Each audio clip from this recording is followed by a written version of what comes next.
Previously on this channel. Sometimes people ask me like, why is this on the network or this isn't on the network in these maps that are circulating for the future? But the whole point is we didn't sit here with a map and say, okay, here's where we think all the trains ought to be. Ideas came in, applications came in. We had to do a selection process. But it was not us imposing some vision. It was us responding to visions from closer to home. Okay, maybe things work differently in the real world, but here on Train Dork YouTube, we run a dictatorship.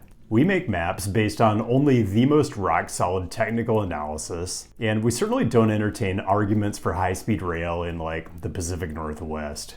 So today I'm actually going to do what I thought I was going to do last week before Secretary Pete derailed my whole video, and give you my analysis of the most egregious gaps in the US passenger rail network coming up next. This is CityNerd, weekly content on cities and transportation. Viewer-suggested topics always welcome, but this whole video is really a recommendation to whoever's going to be running US DOT for the next 4 years, if they don't just dismantle that agency completely.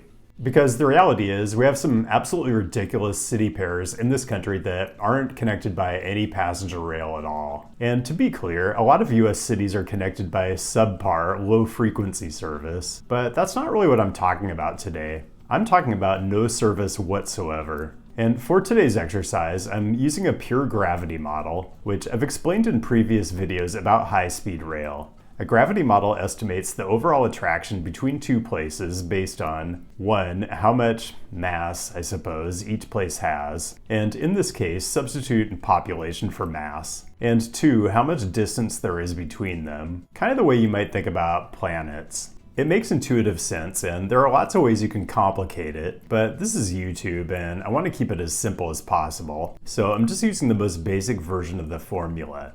And I just want to be clear that this methodology is not approved by US Secretary of Transportation Pete Buttigieg. It's really like everything else I do on this channel. It's an analytical exercise whose main purpose is to generate results that I can be mad about.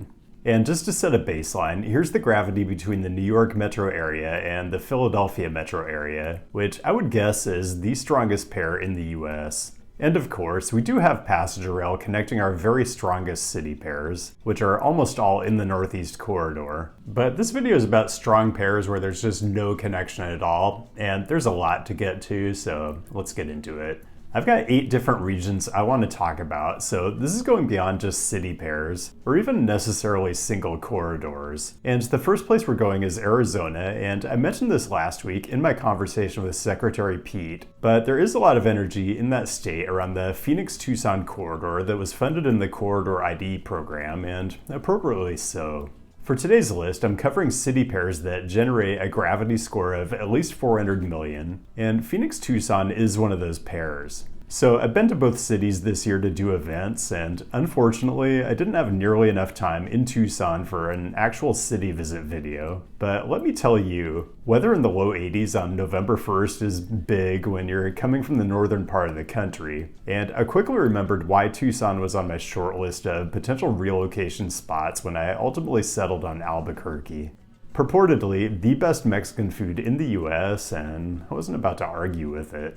One point I made at both events in Arizona is that their neighboring state to the east has 10 trains a day between its 2 largest cities on weekdays, and the main difference, besides the distance between the cities being a little closer, is that where Albuquerque is about 1 million metro area population and Santa Fe about 200,000, the Arizona cities are 5 times that, respectively, which would make that city pair 25 times more powerful if the distance was the same.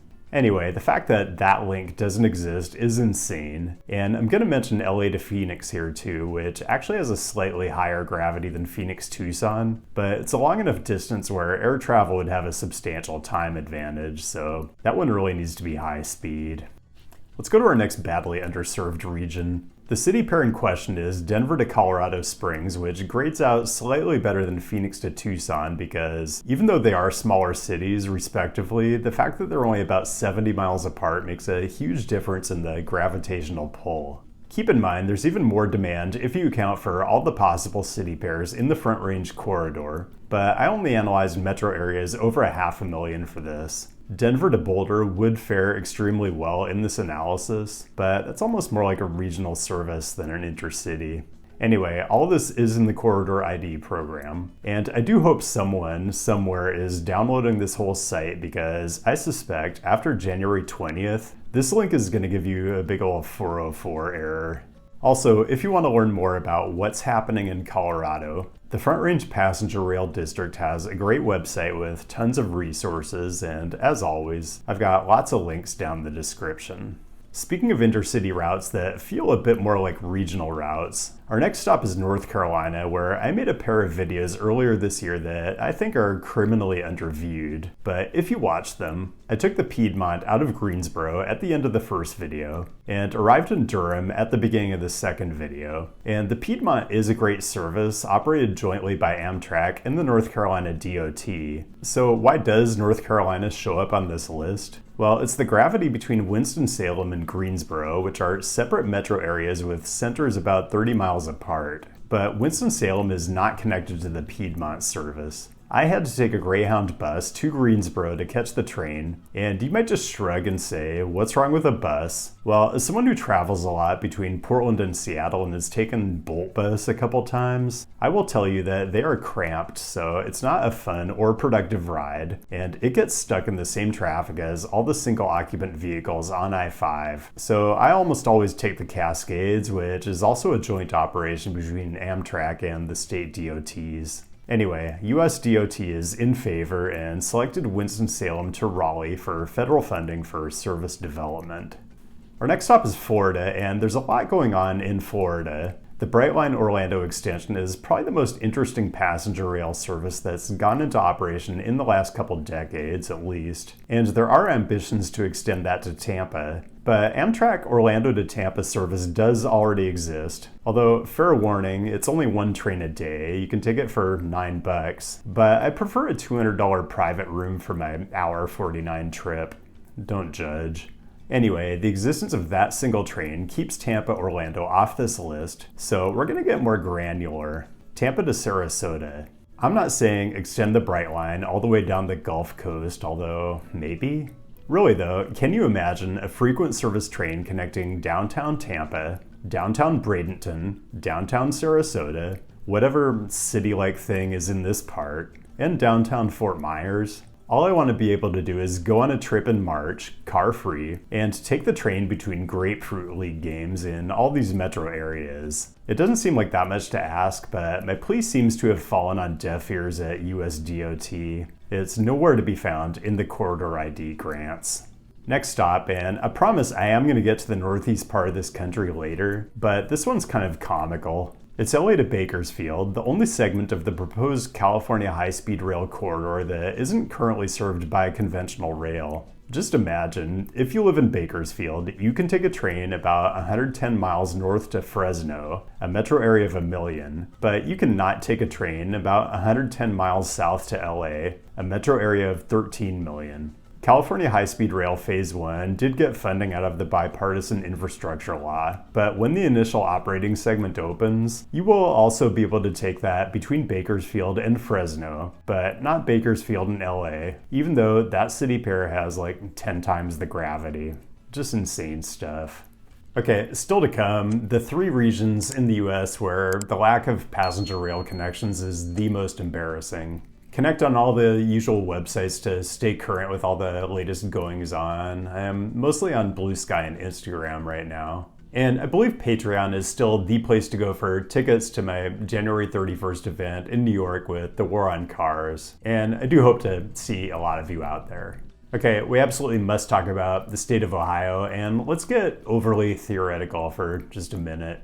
In urban studies, there's a whole body of literature on city-size distribution, and a lot of it revolves around Zipf's law, which says that generally, in a system of cities, the largest city is roughly twice the size of the second largest city, 3 times the size of the third largest, etc. Well, if you scroll the distribution of metro area sizes in the US, all 3 of the big Ohio cities are clustered in the 30 to 33 range, sandwiched around Kansas City. This is all just a long way of saying, if you go to the state of Ohio expecting anything to make any rational sense at all, you're going to be disappointed.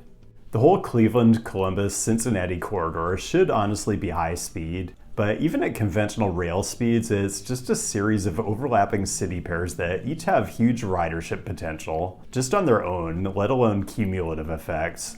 On pure gravity, I want to talk about 3 locations. Cincinnati to Dayton, which is about 55 miles and is, definitionally, part of the 3C plus D project that did get funding from the Corridor ID program. Cleveland to Akron has even stronger gravity, but as far as I can tell is not part of the 3C plus D project. And the current Amtrak service bypasses Akron altogether on its way to Pittsburgh. The other city pair that popped out for conventional rail was Toledo up to Detroit, which is in Corridor ID, and actually a great resource if you want to keep up with the development of passenger rail in Ohio, and advocacy too, is All Aboard Ohio, but I'm mostly going to send you there for the merch store, because I don't even live in Ohio, but I think I want one of these yard signs. Okay, 2 more stops. Let's go to Texas. You know, the fact that our country's 4th and 5th largest metro areas are about 240 miles apart and there's no passenger rail whatsoever connecting them really is a national embarrassment. There is a high-speed rail project that's been in planning for some time, and it did get funding out of the bipartisan infrastructure law. But this thing should have been built yesterday because there's just a ton of gravity between these 2 cities, and they both keep growing, so the case just keeps getting stronger.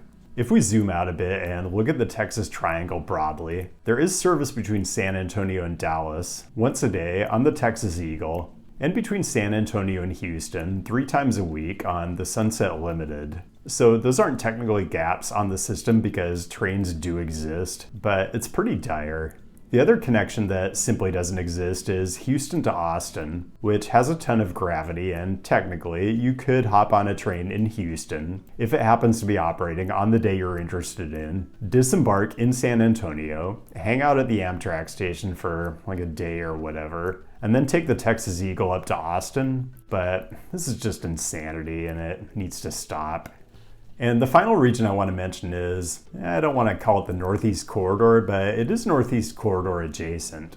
The thing about the NEC is that it's this perfectly aligned row of large, closely spaced metro areas. But honestly, the New York City metro area has so much gravitational pull all on its own that it creates huge travel demands with all kinds of nearby smaller metro areas. And some of them are already connected, like Poughkeepsie, Bridgeport, and New Haven. But the number 1 highest gravity unserved city pair I found in this whole analysis is New York to Allentown, Pennsylvania, which isn't in the Corridor ID program at all. And my number 2 was Philadelphia to Allentown, also not in Corridor ID. I mean, does no one in the whole Lehigh Valley metro area know how to write a grant application? New York to Scranton, which is a weaker city pair, does actually show up in Corridor ID. And to be fair, there is a whole Lehigh Valley passenger rail feasibility study that was released this year. I'm just surprised none of the concepts were far enough along to put in an application for. One bonus Northeast city pair for you, Providence to Worcester, Mass. Also scored really well. And you can make that connection through Back Bay and Boston. I'm just saying the gravity analysis suggests that there's probably enough demand to do a direct connection. Is it the first place you'd spend the money? Probably not, and the analysis I presented today is really just one more framework for thinking about how to allocate limited transportation funding. So maybe this is a roadmap for when I get confirmed as Secretary of Transportation in 2029. But fair warning, I even struggle with questions like this in my personal life when I'm thinking about making big purchasing decisions. And I'm trying to block out all the sales pitches and just focus on the things I think are important. I always try to think about what my values are and how I can use independent resources to inform those kinds of decisions. GiveWell provides that independent resource for a very different kind of purchase, a charitable donation. GiveWell is a nonprofit that's spent over 15 years researching charitable organizations, and they only direct funding to a few of the very highest impact opportunities they've found. They're dedicated to creating the opportunity for as many donors as possible to make informed decisions that maximize the power of their giving. They make all their research and recommendations accessible on their site at no cost. You can make tax-deductible donations to their recommended funds or charities, and GiveWell doesn't take a cut. Over 100,000 donors have used GiveWell to donate more than $1 billion, and a rigorous review of evidence suggests that these donations will save over 150,000 lives and improve the lives of millions more people. So you can imagine why GiveWell's approach is appealing to someone like me because, unfortunately, I am a maximizer. And what that means is I find it hard to be decisive unless I know for sure I'm choosing the optimal thing. And I suspect a lot of you are like this too, even when you know that sometimes not making a decision is the worst decision of all. Like for me, when I have made recommendations to donate to nonprofits on this channel, there are things related to urbanism and transportation that I actually know about. But when it comes to things that literally save hundreds of thousands of lives, like malaria treatment, I'm kind of hopeless, which means I might not do anything at all. Well, GiveWell solves that problem. So if you've never donated to GiveWell's recommended charities before, you can have your donation matched up to $100 before the end of the year, or as long as matching funds last. To claim your match, go to givewell.org and at checkout, select YouTube and enter CityNerd. GiveWell is extremely data-driven, so they want to know how people heard about what they do, and you want to get your donation matched. Everyone wins. So make sure to let them know that this channel sent you. Again, that's givewell.org to donate or to find out more. And that's all I've got. Thanks for joining today, and thanks as always to the patrons whose direct support opens up so many possibilities for this channel. Keep the great topic suggestions coming. I'll be back with a new episode next week, and I'll see you then.